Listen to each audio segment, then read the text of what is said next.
இப்ராஹிம் அலைஹிஸ்ஸலாமுடைய ஒட்டுமொத்த வாழ்க்கையும் இந்த தியாகத்தில் அர்ப்பணிக்கப்பட்ட வாழ்க்கைதான். சோகங்களும் கஷ்டங்களும் தந்தையின் எதிர்ப்பும் ஊரின் எதிர்ப்பும் அவர்களை சூழ்ந்தாலும் இந்த தௌஹீதுக்காக நான் மடிய தயார், அதற்காக என் தௌஹீதை ஒருபோதும் இழக்க தயார் இல்லை என்ற ஒரு கொள்கையில் இப்ராஹிம் நிலைத்திருந்ததால் தான் வத்தஹதல்லாஹு இப்ராஹீம கலீலா, இப்ராஹிமை நண்பராக நான் தேர்ந்தெடுத்தேன், இவரை பூமிக்கு மனிதர்களின் இமாமாக ஆக்கினேன்.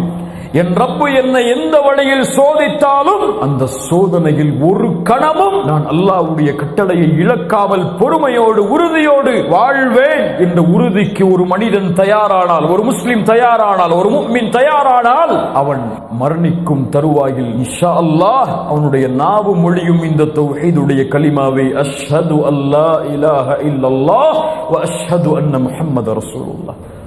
அப்படிப்பட்ட உள்ளங்களாக அல்லாஹ் ரப்புல் ஆலமீன் நம்மை ஆக்குவானாக.